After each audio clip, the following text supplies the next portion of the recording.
êtes mécontent de votre condition d'ouvrier, j'imagine. Ah oui, c'est que les cadences sont déjà trop fortes, les salaires sont pas assez élevés pour ce qu'on travaille.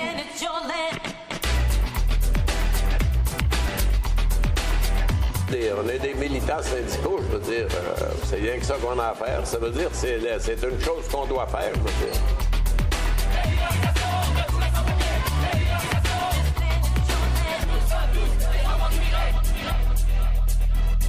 Si ça n'avait pas été de l'appui des femmes, des grévistes et des mères et de l'appui de la population qu'on aurait perdu cette grève-là.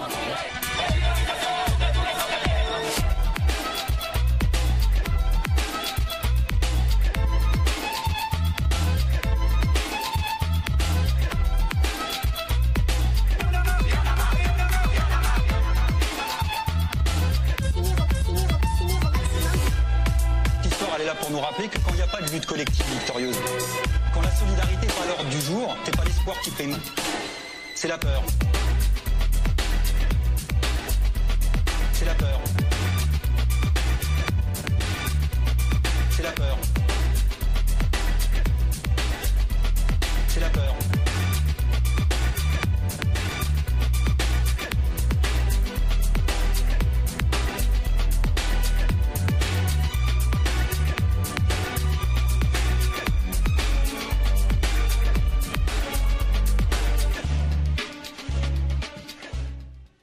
Action en direct, c'est une émission qui traite à chaque 2 semaines d'actualité syndicale, de conditions de travail, de culture et d'histoire militante. Notre objectif est de montrer le point de vue des travailleuses et travailleurs et de discuter d'enjeux qui les concernent directement à travers des chroniques et des entrevues. On ne croit pas à la neutralité. Ainsi, on prend le parti des précaires, des sans-emploi, de celles et ceux qui se font couper et qui sont les premières cibles de l'austérité. On souhaite également montrer comment ces gens s'organisent pour plus de justice sociale. Notre émission vise donc aussi à diffuser les initiatives de syndicats et de groupes politiques et à l'occasion de présenter des capsules sur leur histoire. Bonsoir Xavier Mathieu, vous êtes le délégué CGT de Continental à Clairoy. On comprend bien sûr votre désarroi, mais est-ce que ça ne va pas trop loin? Est-ce que vous regrettez ces violences? Vous plaisantez, j'espère. Non, attendez, qu'est-ce que vous voulez qu'on regrette? Quoi, quelques carreaux cassés, quelques ordinateurs? À côté des milliers de vies brisées, ça représente quoi? Faut arrêter là, faut arrêter. Pour vous, la fin justifie les moyens? Attendez, mais la fin, on est à 28 jours de la fin, monsieur.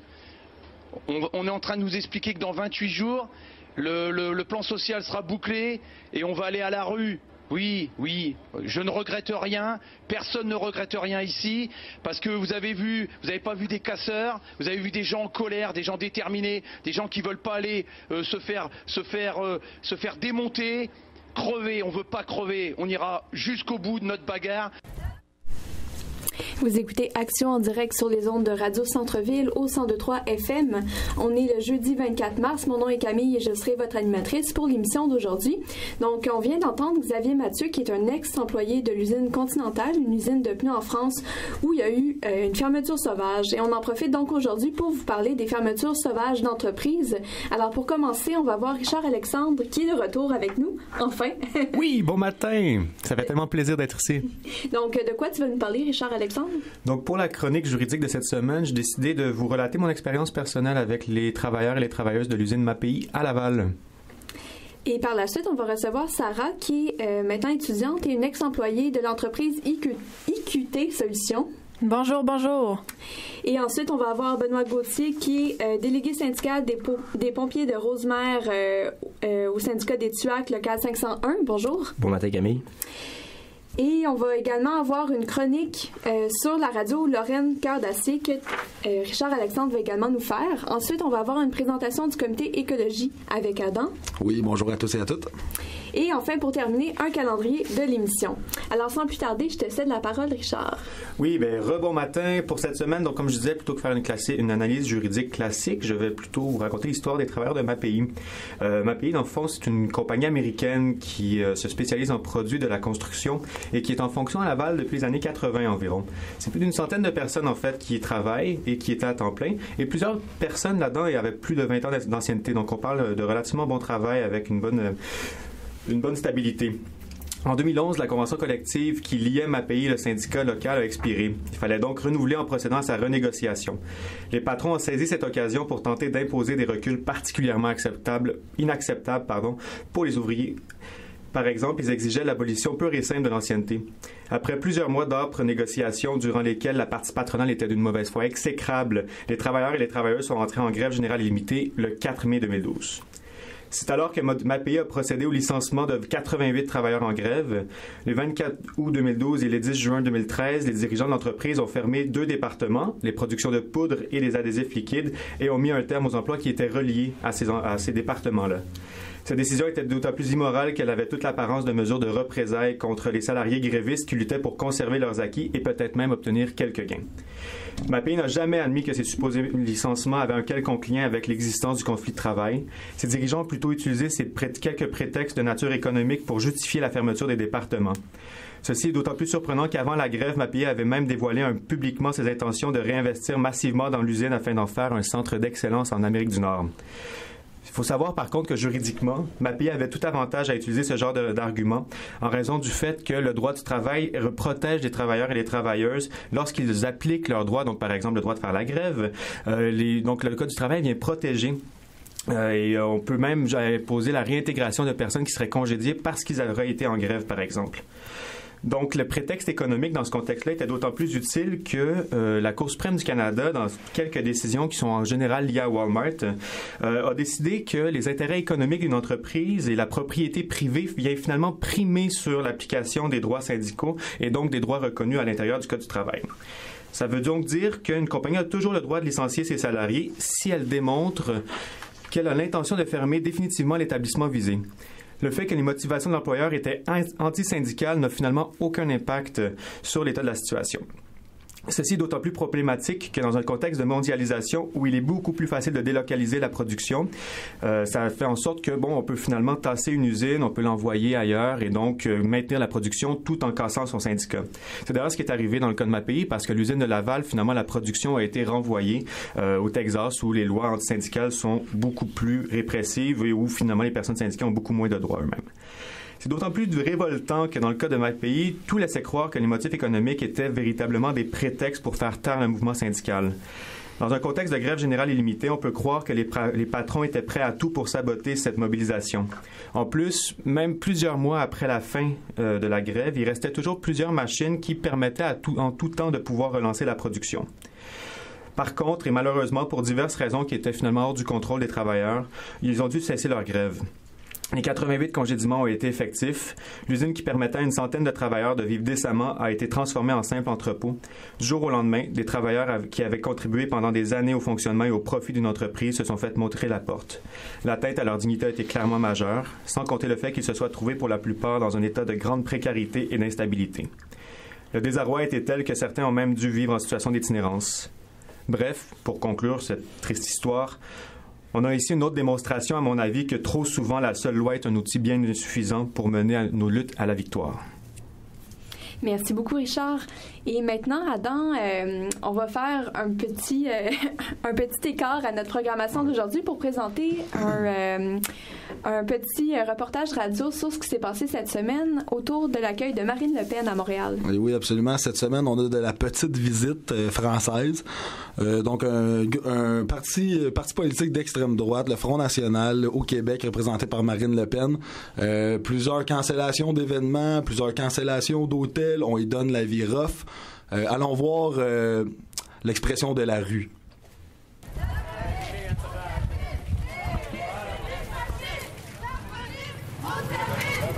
Alors on est au coin Saint-Christophe et Sainte-Catherine, juste à côté du bar à la station des sports. Qu'est-ce qui se passe en ce moment? On attend parce que Marine Le Pen est en train de souper à l'intérieur, donc on l'attend pour l'accueillir comme il se doit. Là. À Montréal, on fait ça avec les fascistes en général. En voilà une parmi tant d'autres qui est là et qui vient nous visiter, fait qu'on va y rendre un bel accueil. Il semble qu'elle s'apprête à faire une intervention à Radio-Canada, qui est pas très très loin d'ici, à quelques centaines de mètres. C'est aussi l'idée de peut-être l'empêcher de s'exprimer. Ben oui, c'est certainement. Nous, on en fait, je veux pas parler pour tout le monde qui est là actuellement, là, mais en tout cas, à titre personnel, moi, ce que je pense, c'est qu'il n'y a pas vraiment de liberté d'expression pour l'extrême droite.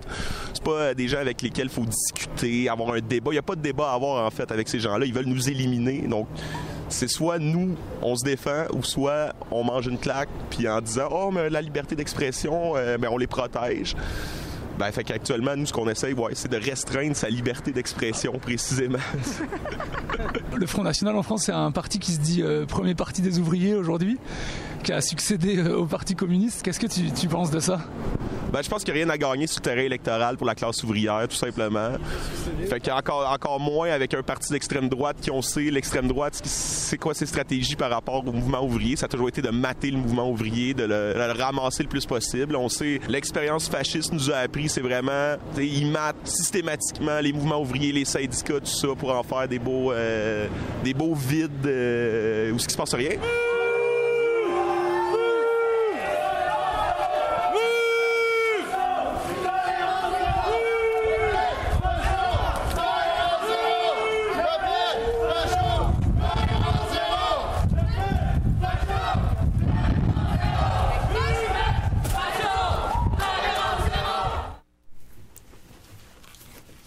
Donc, c'était un reportage sur l'action qu'il y a eu cette semaine à Montréal contre Marine Le Pen.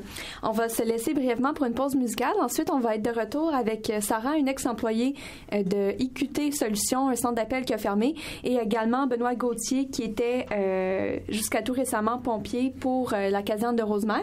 Donc, on va être de retour après la pause.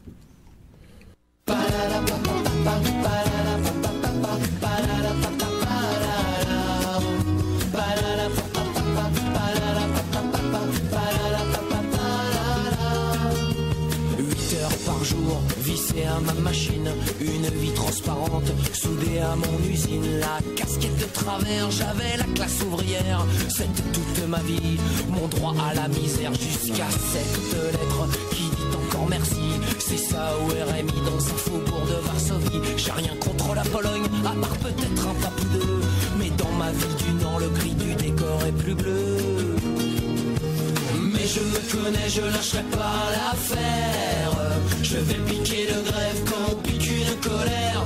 Plus têtu que tous les vieils hommes et la mer, pour que continue le combat ordinaire.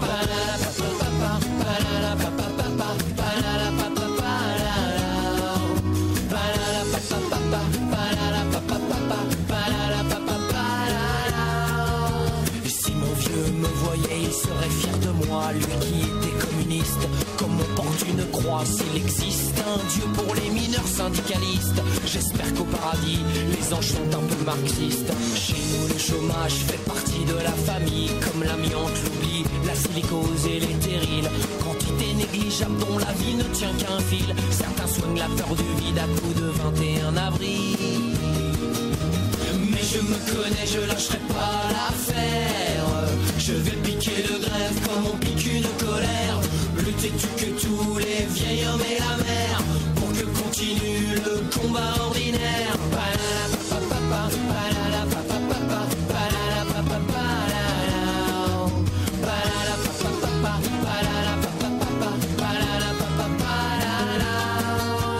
Moi je sais planter des clous, moi je sais rester debout, moi je sais souder à l'arc, et moi je n'ai jamais le trac, et moi je sais la peur du vide, moi je n'ai pas pris une ride, moi je sais toucher le fond, et j'ai du charbon sur mon front, et moi je sais lever le poing, moi je n'oublie jamais rien, moi je sais rester humain, je sais toujours d'où je viens, et moi j'ai le sens du combat, moi j'ai des cales sous mes doigts, moi j'ai toujours mes mains d'or, moi je voudrais vivre encore, et moi j'ai plus de 50 piges, moi je n'ai jamais le vertige, moi je sais rester de glace, devant le temps qui m'efface.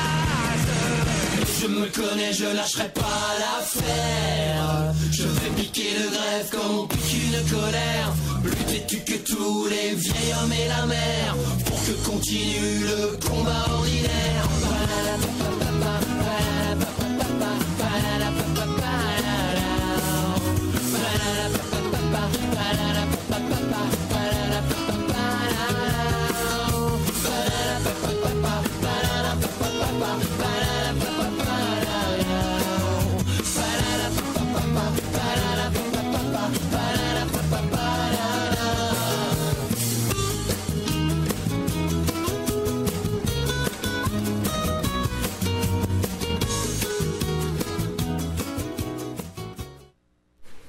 C'était le combat ordinaire des Fatal Picard, pardon.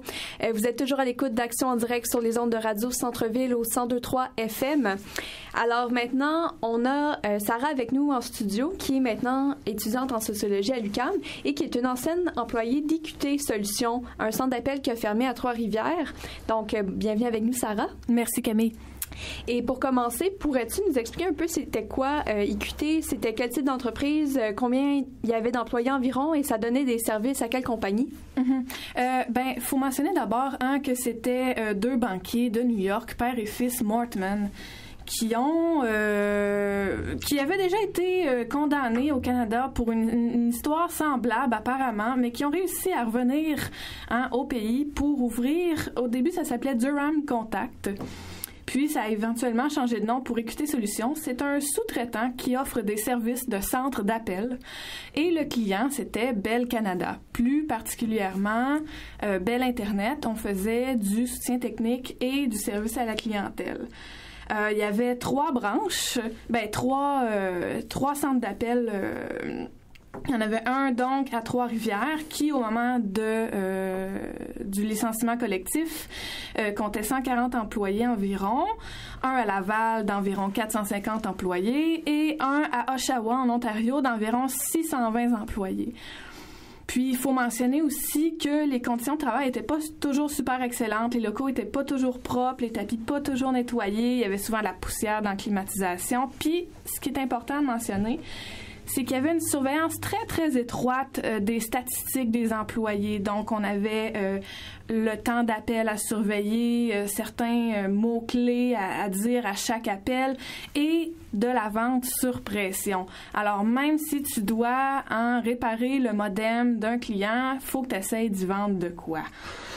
Puis, avant que la nouvelle du licenciement arrive, il y avait eu des licenciements temporaires au printemps, mais la compagnie s'était plus ou moins engagée à remettre ces gens en emploi à l'automne, mais c'était contradictoire parce que on avait eu vent d'un possible non-renouvellement du bail au mois d'octobre-novembre. Donc, nous, c'est arrivé en juillet, mais on s'attendait quand même à avoir de la job jusqu'à la mi-automne à peu près. Et puis, justement, tu parles des conditions de travail, mais il me semble que la fermeture d'IQT s'est faite justement au terme d'un processus de syndicalisation des employés, c'est bien ça? Exactement. D'ailleurs, même, c'était quelques heures avant que nous ne recevions l'accréditation syndicale. Elle avait été approuvée, tout avait été, juste pour Trois-Rivières, par contre. Les 2 autres branches n'étaient pas concernées. Donc, oui, c'était vraiment quelques heures avant que nous recevions l'accréditation. Puis, en faisant mes recherches hier, j'ai appris qu'un autre sous-traitant pour Bell Canada, pour le même service, le même soutien technique, s'appelait Solutions Anjura, qui a aussi fermé en 2007 suite à des demandes d'accréditation syndicale. Tiens. Puis comment la nouvelle de la fermeture a été apprise de la part des employés? C'était absolument fantastique. Certains ont commencé leur journée de travail bien normale.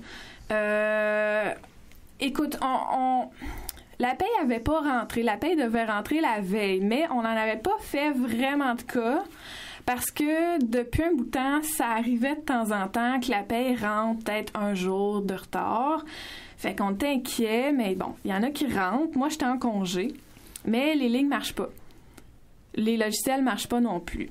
Fait que là, les superviseurs sont appelés à part, puis apprennent que plus personne n'a de job, puis il faut sortir le monde dehors parce que sinon, la police va rentrer. Parce que, bon, t'avais un propriétaire, la bâtisse, etc., etc.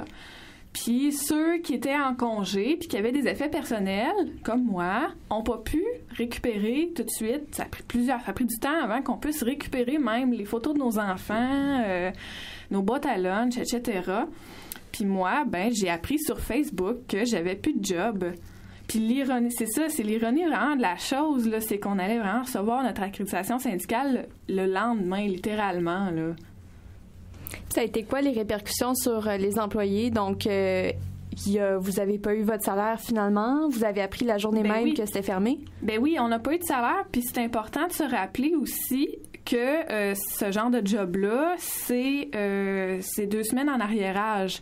Ça fait qu'on a eu 4 semaines de salaire impayés, de travail impayé, à temps plein, environ 12 piastres de l'heure. Les payes de vacances n'ont pas été payées non plus. Puis ce qu'il faut se rappeler, c'est que dans les normes, les compensations pour les licenciements collectifs, lorsqu'il y a plus de 100 employés, entre 100 et 299, il faut donner 12 semaines de préavis. Et lorsqu'il y a plus de 300 employés, c'est 16 semaines de préavis. Donc, par tête, pour un employé, une employée à temps plein, c'est entre 7 500 et 10 000 dont nous avons été privés finalement. Puis c'est des emplois précaires, hein? On vit de paye en paye. Donc, plusieurs ont perdu leur logement. On s'est nourri dans des banques alimentaires. Il y en avait beaucoup, surtout à Oshawa. Puis c'est surtout des femmes aussi, hein? Et les jobs de centre d'appel, c'est surtout des femmes. Puis il y en avait beaucoup, surtout à Oshawa, que c'était des personnes immigrantes qui envoyaient de l'argent dans leur famille, dans leur pays. Puis toutes ces familles-là ont été privées de ce revenu-là. Puis aussi, c'est que ces banquiers-là sont partis du jour au lendemain. Ils ont laissé aucune note, aucun papier, aucune cession d'emploi. Donc, on a été, nous autres, à Service Canada, puis pas de chômage, parce qu'on n'a pas de cession d'emploi. Aucune, on peut pas remplir de déclaration d'impôt. Donc, on était vraiment complètement dans le noir, là. Fait que vous avez été complètement laissé à vous-même. Fait que pour avoir du chômage, des indemnités, bonne chance, finalement. Ben non, c'est ça. Il a fallu qu'on s'organise comme qu'on pouvait. C'est sûr que le premier jour, on a bu comme des trous. Mais après ça, on s'est organisé. Comment vous avez fait ça? Ben c'est ça. Le lendemain que c'est arrivé, on avait tous et toutes des gueules de bois carabinées, mais je me suis un peu comme improvisée l'organisatrice de tout ce beau monde-là, entre guillemets. Puis, c'était surtout des femmes encore là qui travaillaient pour organiser, pour aider, pour faire circuler l'information. On a mobilisé les médias, on a mobilisé des députés. Le député fédéral, il est au NPD, c'est Robert Aubin. Il a vraiment été chill avec nous. Il est venu d'Ottawa, puis on s'est rencontrés dans un parc, puis on a vraiment parlé de nos droits. On a organisé des rencontres avec des personnes politiques. On a organisé des comités des comités d'ex-employés. On a organisé, on est allé chercher voir c'est quoi nos droits pour forcer l'employeur à faire faillite. Bien sûr, ça s'est passé devant un juge in absentia parce que eux autres, ils ont juste disparu dans la brume. Puis aussi, on a contacté Nashville. Parce qu'à Nashville, ces mêmes banquiers-là avaient obtenu une subvention de 1,6 million de dollars pour ouvrir un centre d'appel pour faire la même job. Encore une fois. Puis finalement, le maire a dit, too bad, hein, on cancelle la subvention, puis on cancelle le centre d'appel. C'est 900 emplois qui avaient été promis à Nashville. Donc, ça a été toute une job, là, puis je dois vraiment saluer le travail de tous ces hommes et ces femmes, mais surtout des femmes qui se sont mobilisées pour permettre de meilleures solutions à leurs semblables. Puis cette semaine, on apprenait aussi la fermeture du centre d'appel d'Archambault, fermeture sauvage, donc qui a été apprise le matin même par les employés. C'est assez fréquent, ces fermetures de centres d'appel. Puis de ton expérience, tu dirais qu'on pourrait faire quoi finalement pour éviter que des situations comme ça se reproduisent? Comment on peut s'organiser face à ça? Bien, c'est sûr que le cas d'IQT se distingue d'Archambault en ce sens que l'entrepreneur d'Archambault, il est au Québec, il est au Canada. C'est Blaise Renaud, pour ne pas le nommer. Oui, notre cher ami Blaise Renaud, que nous adorons tous et toutes. Donc, moi, je peux juste parler pour mon cas à moi, puis c'est sûr que je regarderais du côté des accords de libre-échange. Parce que ici, on a des lois qui protègent les travailleurs-travailleuses, mais rien ne permet de les faire appliquer en dessous dessous la frontière. Donc, moi, ce que j'aimerais bien, c'est que ces accords-là s'appliquent et au commerce et au droit du travail, ce qui n'est pas le cas présentement. Puis, il faut pas juste se rappeler que faut se rappeler, c'est-à-dire que c'est pas juste les travailleurs-travailleuses qui payent, c'est aussi les contribuables. Parce que Durham Contact, plus tard IQT, a eu des subventions pour amener ces centres d'appel-là à Trois-Rivières, Laval et Oshawa. Et ces subventions-là ont été volées. Là, on parle, puis avec les payes puis les compensations, on parle de 10-11 millions de dollars là, que ces banquiers-là doivent à nous qui sommes des travailleurs-travailleuses, des contribuables aussi. Donc, je regarderais de ce bord-là pas mal, moi. Puis en ce sens-là, c'est assez intéressant ce que vous avez fait en contactant Nashville directement pour les prévenir du coup qu'ils avaient déjà fait. Merci beaucoup, Sarah, pour cette entrevue. Merci. Et maintenant, Benoît Gauthier, vous êtes délégué syndical des pompiers de Rosemère au syndicat des TUAC local 501. Donc, on a appris la nouvelle il y a quelques semaines, en fait, via les médias, donc que la fermeture de la caserne des pompiers de Rosemère fermait. Vous, les employés, comment vous avez appris la nouvelle? Ben en fait, je pourrais vous dire que ça a été fait rapidement en catimini de la façon que la ville a procédé. De la façon que ça a été fait, c'est au niveau de la relève, le fonctionnement d'une caserne. Là, on a une équipe de jour, une équipe de soir. Quand il y a eu la relève à 17h50 environ, là, pour le chiffre de 18h, le chiffre de soir, on est informé par un chef aux opérations que la ville de Rosemère procédait à la fermeture systématique du service. Et puis, on était invité à vider nos casiers, nos effets personnels rapidement. On avait une agence de sécurité là, quelconque privée qui était sur les lieux pour assurer le bon fonctionnement. Il y avait également des policiers qui étaient là. C'était fait sans rappeler là, la personne présente qui a parlé après moi, là, même si c'est au privé, ça s'est fait au public aussi. Là. Faut pas oublier que c'est une ville, la ville de Rosemère, là, c'est une entité.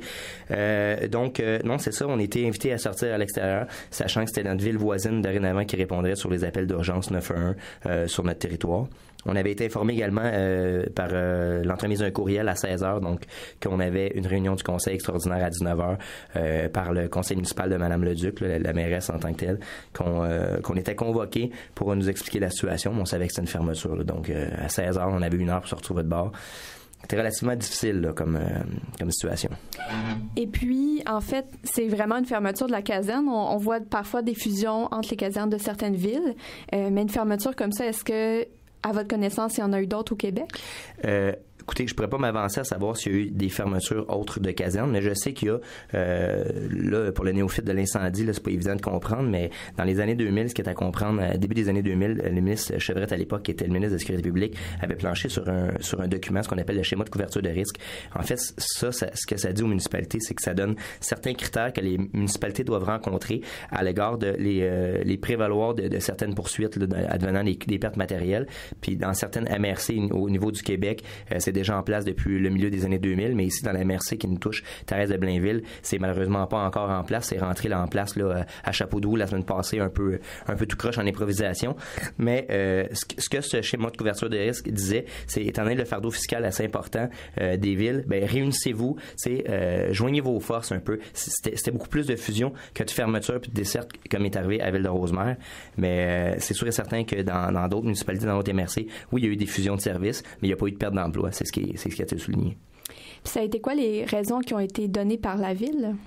Ben, le licenciement collectif a été sous prétexte de saine gestion économique, saine gestion administrative plutôt que de raisons économiques. Cependant, ce qu'on a décrié, c'est le fait qu'il n'y a pas eu de consultation publique. C'est sans rappeler que le 14 novembre dernier, l'administration de Mme Leduc ont convoqué leurs citoyens avec dans une convocation là, que les citoyens étaient appelés à venir intervenir sur le fardeau fiscal puis les réalités fiscaux de la ville de Rosemère. Puis il y avait également eu un sondage en ligne. Les répondants ont répondu sur les avenues que la ville devait prendre. Puis en aucun cas, ils ont mentionné qu'il y avait un aspect économique important avec le service d'incendie. On parle du mois de novembre, donc il y a à peine 5 mois. Donc c'est sûr et certain qu'on trouve que c'est un peu n'importe quoi. Puis en fait, j'ai vu que la mairesse invoquait les coupures qui ont été faites par le gouvernement aux municipalités pour justifier cette fermeture-là. Bien, effectivement, c'est sans rappeler là, le ministre Moreau à l'époque qui avait fait des présentations à l'UMQ sous l'administration de Mme Suzanne Roy, présidente de l'UMQ, et qui disait que bon, il fallait sur le pacte fiscal qu'il n'y avait pas d'impact au niveau dans les villes, là, et le service direct aux citoyens ne serait pas affecté. Or, Mme Leduc s'est avancée dans une entrevue qu'elle a donnée dernièrement à la télévision, disait que ça allait amputer la ville de Rosemère d'1,2 million. Donc, si je fais le calcul, on coûtait 2 millions, 1,2 million. C'est sûr et certain qu'ils ont rapatrié de l'argent de ce côté-là. Donc, au moment où M. Moreau s'est avancé là-dessus, je pense que c'est tout à fait faux, là, ce qui a avancé. Mmh. Est-ce que vous avez vu venir cette fermeture? Est-ce qu'il y avait des indices qui laissaient présager ça ou est-ce que c'est arrivé vraiment subitement? Ben écoutez, le domaine de l'incendie étant ce qu'il est, c'est un domaine très fermé. On est tous un peu entrecroisés par les casernes. Tout le monde connaît un peu tout le monde.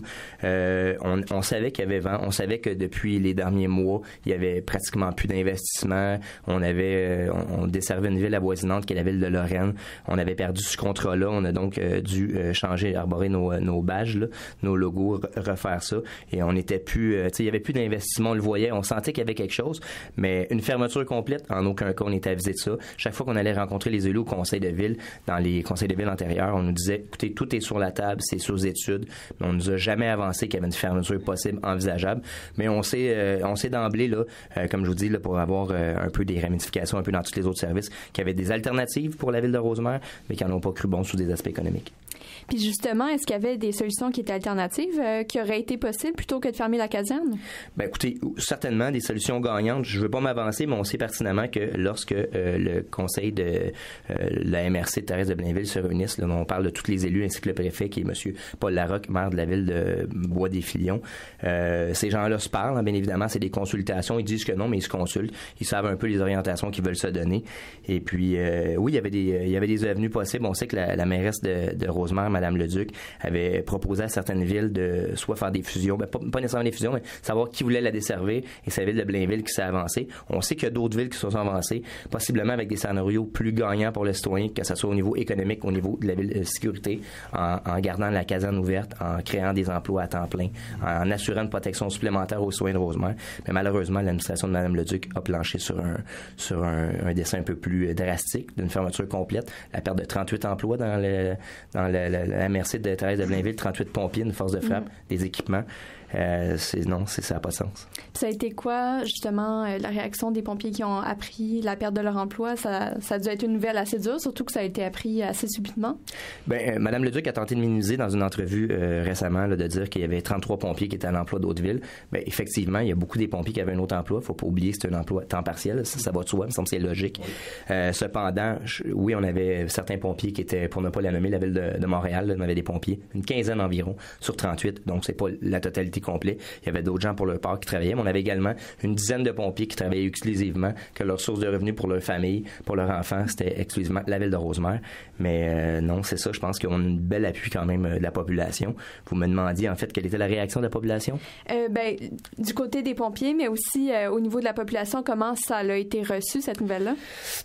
En fait, c'est même pas du tout mitigé, là. C'est vraiment en notre faveur, du sens que nous, on s'est retourné rapidement avec le TUAC 501. On a fait une journée de mobilisation, il y a 2 samedis de ça. On a invité les citoyens de se présenter à une table, à venir signer une pétition. On a mis une pétition en branle qui décrète un peu les points avancés. Et puis, je vous dirais, là, sur l'ensemble, sur 14 000 personnes, on a à peu près ratifié à peu près, au-dessus de 4 000 signatures de citoyens qui étaient contre la fermeture. Et c'est non sans rappeler qu'on a couvert environ le tiers de la ville. Donc, on avait même rappelé le fait que l'administration de Mme Leduc, à l'époque, aux dernières élections, avait eu à peu près 2000 voix totales pour elle. Donc, on trouvait que c'était quand même assez... Vous auriez dû être élu. Effectivement, c'est quelque chose à considérer. Mais hormis cette position-là qu'on a prise sur la pétition, on a d'autres recours aussi. Il y a eu un battage médiatique important. On a une belle appui de nos pompiers, de nos citoyens. Et puis là, incessamment, les citoyens vont être invités à répondre à une lettre. On a envoyé une lettre avec une adresse courriel aux 6500 adresses, si on veut, là, qui couvrent environ l'ensemble des 14 500 citoyens de la ville de Rosemère, qui vont être appelés à donner leur appui s'ils veulent le faire. Et puis, ça va être directement redirigé aux élus municipaux. Donc, à l'administration de Mme Leduc. Puis je pense qu'à ce niveau-là, ils n'auront pas le choix d'entendre. Cependant, c'est pas négligé que dans la dernière édition du 16 mars dernier, à la page 6, Mme Leduc prend la peine de dire que ce ne sont ni les syndiqués et nous, les citoyens, qui vont changer d'opinion. Je trouve que c'est un peu de la dictature, c'est plus de la démocratie. Effectivement. Puis finalement, pour terminer, ce serait quoi les prochaines étapes pour vous, les pompiers, et qu'est-ce qu'on peut faire concrètement pour vous appuyer? Sur l'aspect juridique, je vous dirais, pour nous appuyer, il y a des pétitions qui étaient en ligne. C'est sûr et certain qu'on cherche à avoir non seulement l'appui de l'ensemble des gens de la MRC parce que ça les touche, la perte des 38 pompiers, mais également d'avoir l'appui des citoyens, c'est important. Mais pour les prochaines étapes qui vont être faites, c'est sûr qu'il y a des recours juridiques. Faut pas oublier qu'on était salariés avec une convention collective en force encore. C'est le droit des tabailleurs au Québec complet. Là. On sait qu'on a les yeux du Québec sur nous. Toutes les personnes qui sont syndiquées au Québec dans une municipalité sont en droit de se demander si demain matin ils vont encore avoir un emploi. Je pense qu'à ce niveau-là, c'est important de le souligner. Mais il va avoir le recours juridique suit son cours, puis il va avoir des développements incessamment. Parce que comme vous le dites, en fait, ça concerne Rosemère en ce moment, mais prochainement, ça peut très bien être d'autres municipalités qui... Ben, comme je vous disais, pour revenir sur la fameuse proposition du ministre Moreau en 2015, lorsqu'il voulait attribuer des pouvoirs supplémentaires aux municipalités, je pense qu'avec la situation de la ville de Rosemère, ce projet de loi-là a été déposé et pas adopté. Puis je pense qu'avec la fermeture drastique comme ça des employés syndiqués, c'est un peu la pointe de l'iceberg. Tout à fait. Donc, merci beaucoup, Benoît Gauthier. Vous êtes délégué syndical des pompiers de Rosemère au syndicat des TUAC local 501. On va maintenant se quitter pour une pause musicale et on sera de retour pour notre dernier segment de l'émission.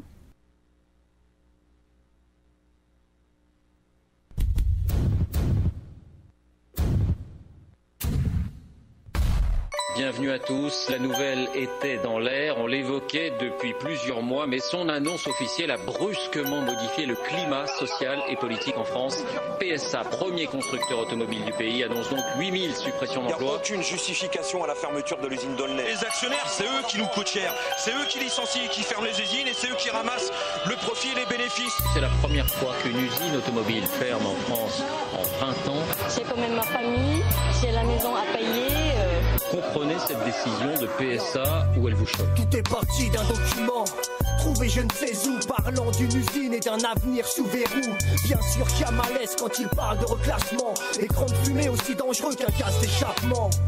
Fond d'espoir réduit à néant au rythme de leur discours bien ficelé culpabilisant. Pendant que le monde tourne comme leur moteur, le nôtre s'effondre au profit de certains saboteurs.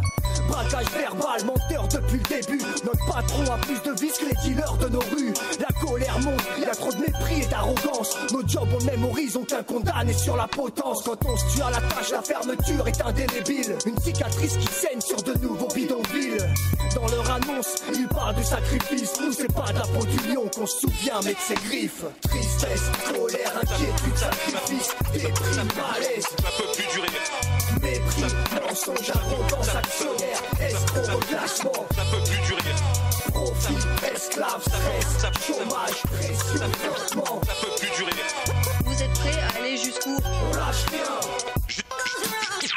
Jusqu'au bout. Quand il s'agit d'indemniser, le lion est un rapace. Les émotions s'entrechoquent, on se doit de limiter la casse. On mène plus à la baguette ceux à qui on promet des miettes. Y a trop de contre-jours sur nos enfants qui déforment leur silhouette. Avare, varin, responsable véreux, il quadruple son salaire et dit que le coût du taf est fiévreux. Aucune usine devrait fermer grâce à l'argent public. L'État ose dire qu'il n'y a pas de secteur privé dans ces rubriques. Y a de l'inquiétude, menteur d'un jour, menteur toujours. Y a des larmes et y a des malaises que n'arrange pas le compte à rebours. On le savait tous mais c'était pas d'actualité. Et y a pas plus dangereux qu'un animal qu'on vient de blesser. PSA a distribué 200 millions de dividendes à ses actionnaires. Ceux qui fabriquent les richesses, ceux qui fabriquent les profits, c'est pas les actionnaires, c'est nous. Tristesse, colère, inquiétude, sacrifice, déprime, malaise. Ça peut plus durer. Mépris, mensonge, arrogance, actionnaire, escroc, reclassement. Ça peut plus durer. Profit, esclave, stress, chômage, pression, flottement. Ça peut plus durer. Vous êtes prêts à aller jusqu'où? On lâche rien. Jusqu'au bout. PSA, politique au service d'actionnaires. PSA, patron saboteur d'avenir. PSA, politique au service d'actionnaires. PSA, patron saboteur d'avenir. Tristesse, colère, inquiétude, sacrifice, déprime, malaise. Ça peut plus durer. Mépris, mensonge, arrogance, actionnaire, escroc, reclassement. Ça peut plus durer. Profit, esclave, stress, chômage, pression, flottement. Ça peut plus durer. Vous êtes prêts à aller jusqu'où? On lâche rien. Jusqu'au bout. C'était Ça peut plus durer, une autre chanson sur une fermeture d'usine. Donc, on continue maintenant avec une chronique historique et culturelle avec Richard Alexandre.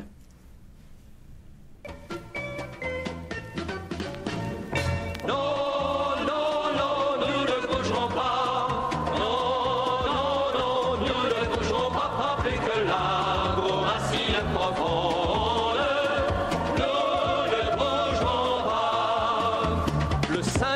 nous protège, nous ne bougerons pas. Le syndicat nous protège, nous ne bougerons pas, il nous protège. Et notre union protège notre syndicat.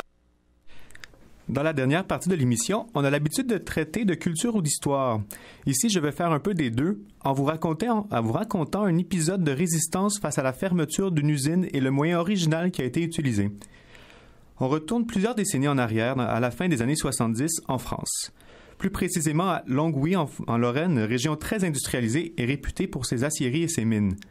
Longwy est une ville de 20 000 habitants dont beaucoup travaillent dans la sidérurgie. La région est secouée par plusieurs fermetures d'usines dans le cadre du plan européen. Les ouvriers et la population se mobilisent. On écoute un extrait de la télévision de l'époque sur le sujet. À Denain comme à Longwy et ailleurs, là où le plan du gouvernement pour la sidérurgie prévoit fermeture d'usines et suppression d'emplois, on ne désarme pas, bien au contraire. Reprenons la chronologie de ces derniers jours. Vendredi, à l'issue de la réunion entre le ministre de l'Industrie et les syndicats, ces derniers sortent déçus. Mais le même ministre souligne que tout ouvrier touché par la restructuration de l'acier français trouvera de l'aide de l'État, soit par des mesures sociales, l'après-retraite par exemple, soit par des emplois d'attente qui permettront de faire la soudure entre les licenciements et l'arrivée de nouvelles entreprises. Mais le gouvernement ne revient pas sur son plan. Samedi alors, à Longwy, c'est l'explosion de colère, l'attaque du commissariat, le pillage du siège de l'Union minière et métallurgique de Lorraine. On jette le mobilier et les dossiers par les fenêtres et on y met le feu sur la Grand Place. Hier dimanche, toujours à Longwy, manifestation dans le calme. Aujourd'hui, la parole était aux syndicats dans les usines, au cours de débrayages de 2 heures dans toute la métallurgie des différents bassins. Le conflit est dur et il s'achève par une défaite. Les emplois ne sont pas maintenus et à la fin, en 1982, la ville a perdu 3000 habitants chassés par le chômage. Mais pour les acteurs et les actrices de cette lutte, cela reste une grande victoire pour la solidarité, rendue possible notamment grâce à l'existence de Radio Lorraine Cœur d'Acier. Il faut savoir qu'à cette époque, en France et un peu partout en Europe, c'est le début du mouvement des radios libres qui commence à émettre illégalement en bravant le monopole d'État. On retrouve des radios militantes, ouvrières, étudiantes, communautaires, qui parlent de musique, de lutte, d'agriculture, d'amour, de révolution, bref, des thèmes en vogue à cette époque. La CGT décide donc d'embarquer le pas et de fonder sa propre radio, avec comme objectif de communiquer avec les grévistes, mais aussi de récolter leurs paroles. Au début, la radio s'appelle SOS Emploi, mais elle est rapidement renommée Radio Lorraine Cœur d'Acier. Je vous le disais en effet hier soir, le gouvernement a choisi l'épreuve de force contre les radios libres. C'est hier soir que la police a décidé d'intervenir contre cette radio pirate qui brave le monopole d'État depuis le début du mois d'avril. Au cours de l'opération, la police a procédé à plusieurs vérifications d'identité. Sur les 45 personnes interpellées, 10 militants CGT seront présentés ce soir au parquet pour avoir violemment résisté aux forces de l'ordre dans la nuit d'hier. Cette radio a une particularité. L'antenne est ouverte, tout le monde peut venir s'y exprimer. Il est difficile de trouver des archives sonores, mais j'ai pu retrouver cet extrait de la première émission que je vais vous lire. Aujourd'hui, 17 mars 1979, à 16h, première émission de Lorraine Cœur d'Acier. Une radio créée par la CGT et mise à la disposition de toute la population de Lorraine en lutte pour défendre ses emplois, son patrimoine industriel et humain. Dans ce combat, tous ne partagent pas toutes les positions de la CGT. Nous souhaitons que Lorraine Cœur d'Acier permette à tous de participer au débat, qu'elle aide à rassembler tous ceux qui veulent lutter pour l'avenir de notre région, qu'ils soient sidérurgistes, travailleurs d'autres professions, commerçants, artisans, enseignants ou quelles que soient leurs convictions personnelles. Cette radio, c'est aussi un symbole de résistance car contrairement à d'autres radios libres à la même époque, malgré plusieurs tentatives, des piquets de grève et des affrontements empêchent les forces de l'ordre de fermer la radio et de saisir le matériel.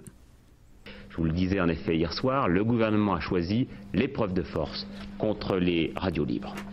C'est hier soir que la police a décidé d'intervenir contre cette radio pirate qui brave le monopole d'État depuis le début du mois d'avril.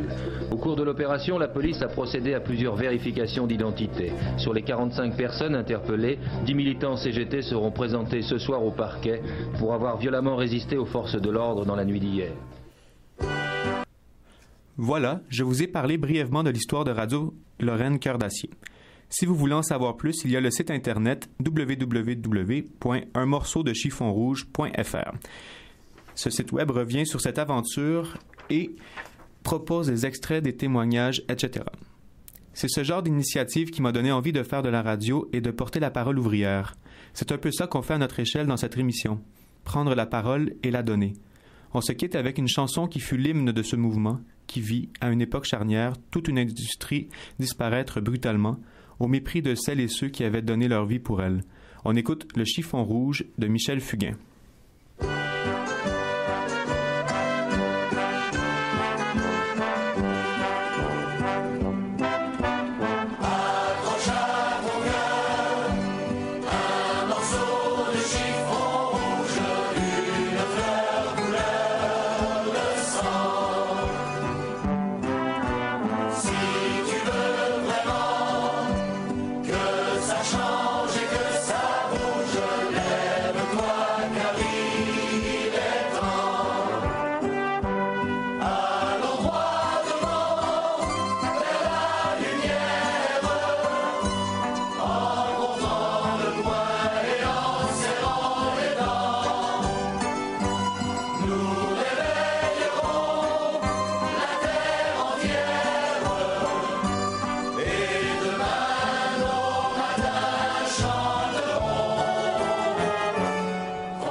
Vous êtes toujours à l'écoute d'Action en direct sur les ondes de Radio Centre-Ville au 102.3 FM.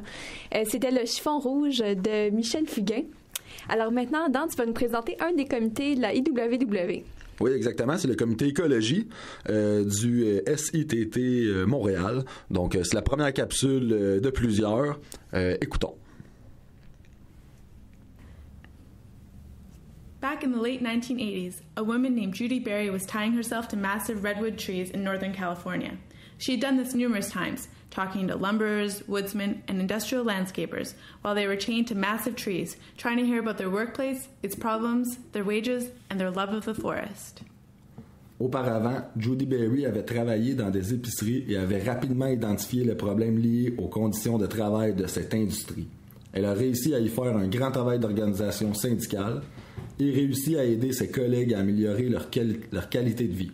Ce qui la motivait à agir de la sorte, que ce soit pour protéger les forêts de l'industrie forestière ou bien s'organiser et se battre sur ses lieux de travail afin d'améliorer ses conditions, ainsi que celles de ses collègues, c'était sa conviction qu'il était possible d'avoir une réelle démocratie sur les lieux de travail et l'habilité de la classe ouvrière à préserver l'environnement pour les générations futures. Selon sa pensée, si la classe ouvrière a la possibilité de combattre les intérêts capitalistes qui dévorent de larges portions de territoire pour de l'argent, comme les travailleuses et travailleurs des industries forestières, elle se doit de lutter pour préserver la nature et ses paysages magnifiques. Elle, plus que quiconque, croyait en la bonté inhérente en chacun et chacune, ainsi qu'à leur pouvoir face à la cupidité absolue. Judy Berry is dead now, but she is outlived by her numerous victories and the countless people she has spurred into action with her firebrand determination. It is the same philosophy that leads the Ecological Committee in Montreal's branch of the IWW. We refuse to believe the lie that working people will sell away the earth, the air, and the water just for shiny benefits. We refuse to believe that we have to let NGOs like Greenpeace lead the charge in helping safeguard our natural heritage. We believe that by bringing communities together and by bringing workers together, we can only be stronger. We believe that the real enemy is not honest working people trying to make a living, rather that it is the bosses and the rich owners of enterprise. They are the ones selling the land, selling water, and selling our collective future. Bâtir ce pont entre les luttes environnementales et l'industrie forestière s'est montré être une tâche monumentale pour Judy Berry. Elle était divisée entre les activistes écologiques de Earth First et leur dévouement aux tactiques de sabotage des sites d'exploitation pour mettre fin à la destruction environnementale, et les travailleurs-travailleuses en foresterie qui ne demandaient qu'un travail honnête à salaire honnête pour subvenir à leurs besoins. Parmi ces groupes, à première vue incompatibles, Judy Berry a trouvé un moyen d'en rassembler les individus, de leur apprendre à s'écouter, à s'organiser et finalement à confronter les réels destructeurs de la nature. Ses sacrifices ainsi que ceux de ses camarades ont permis de gagner et sauvegarder des milliers et des milliers d'acres de forêts et de collines dans le nord de la Californie, afin que plusieurs générations plus tard, les enfants puissent jouer parmi les arbres, que l'on puisse marcher au travers des ombres de ces immenses séquoias et peut-être un jour on puisse vivre en harmonie avec la nature. Her work and the work of countless others proves to us as members of the Ecological Committee that when working people are organized, nothing can stop us. It shows us that when workers have possession of the mandate of their work, they are able to change and shift the focus away from the corrosive and destructive path that capitalists and bosses have led them on. That a fast food joint does not need to slash and burn forests and mountains for profit. That a paper factory does not need to bleed a river dry to bring its product to market. And that a mining company does not need to displace and drown an indigenous community to make a buck. En tant que travailleurs et travailleuses, nous sommes plus intelligents, nous sommes plus forts, plus fortes. Trouvons un moyen de vivre en harmonie avec la nature. Nous pouvons sauver ce monde pour nos enfants, leurs enfants et les innombrables générations à venir. In conclusion, Judy Berry's legacy and that of her Ecological Committee is to emancipate our fellow workers, to break them away from the bondage of silent work, to see them take over and hope that they can stem the tide that is burning away our natural world. It was the bosses that lied to us. They told us that we had to cut, that we had to plow, that we had to burn. They also told us that they could not pay us more, all the while they lavish and lounge in luxury. En conclusion, le but de Judy Berry, tout comme le but de notre comité écologie, est d'émanciper nos camarades travailleurs-travailleuses, de les libérer de la servitude du travail silencieux, de les voir prendre le contrôle et espérer qu'ils puissent contrer le courant qui détruit notre nature. Ce sont les patrons qui nous ont menti. Ils nous ont dit qu'on devait couper, qu'on devait labourer, qu'on devait brûler. Ils nous ont également dit qu'ils ne pouvaient pas nous payer plus, alors qu'au même moment, ils baignent dans le luxe. If you're interested in getting in touch with us, have any questions or comments for our committee, feel free to send us a message on our email at ecologie.sitt@gmail.com. That's ecologi.sitt@gmail.com. Si vous voulez entrer en contact avec nous ou si vous avez des questions ou commentaires pour notre comité, n'hésitez pas à nous envoyer un message à l'adresse ecologie.sitt@gmail.com. Merci. Merci. Merci pour ce reportage, Adam. Et maintenant, c'est toi qui vas faire le calendrier cette semaine. Et oui, en remplacement de Félix Morin. Salutations à toi, Félix. Alors, le calendrier cette semaine. Pour samedi le 26 mars, dès cette fin de semaine, il y a la projection du film La Société du spectacle. C'est à ne pas manquer, de Guy Debord. Il s'en suivra une petite discussion. C'est à La Passe, au 12-14 rue de la Montagne, à 18h. Ensuite, même journée, samedi le 26 mars, projection de Pipeline, Pouvoir et Démocratie et Discussion au Cinéma du Parc à 16h30. Lundi, le 28 mars, conférence sur le collectivisme et l'anarcho-syndicalisme, toujours à La Passe, à 19h. Mercredi, le 30 mars, encore dans la même semaine, il y aura une table ronde sur le féminisme, la défense des droits et le rapport à l'État, au Montréal Art interculturel, au 3680 rue Jeanne-Mance, bureau 103 à 18h. Et finalement, jeudi, le 31 mars, manifestation pour un meilleur partage de la richesse avec la coalition Main Rouge. Ce sera au Square Phillips à 10h30 le matin.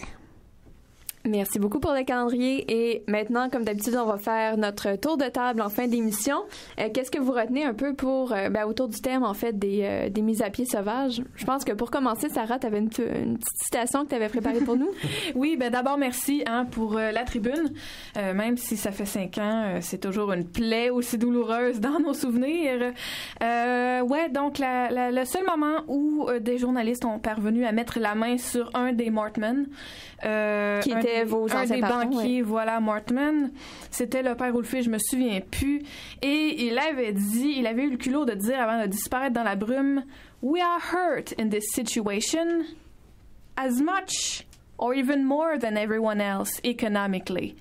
Donc, nous souffrons, autant, sinon plus que les autres économiquement. Et le lendemain, le fils s'achetait une Porsche. Une Porsche, oui.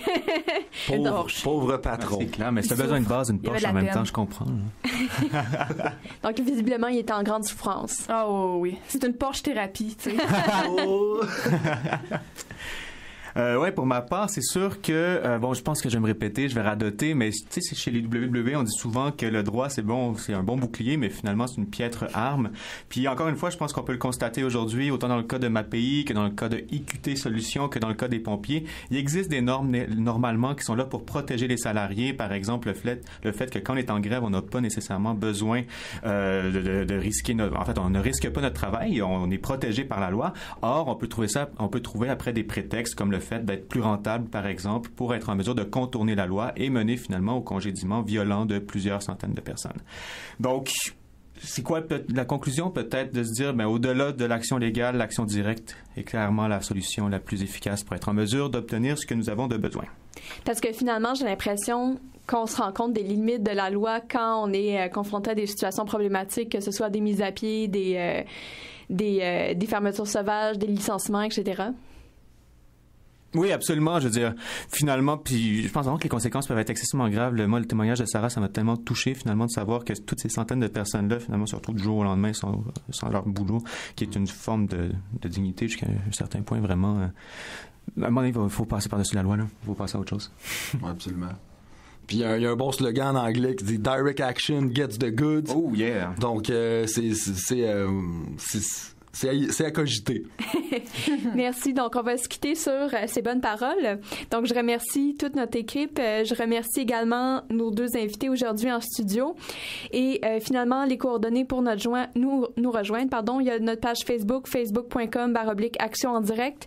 Il y a également notre courriel actionendirect@gmail.com. À dans 2 semaines.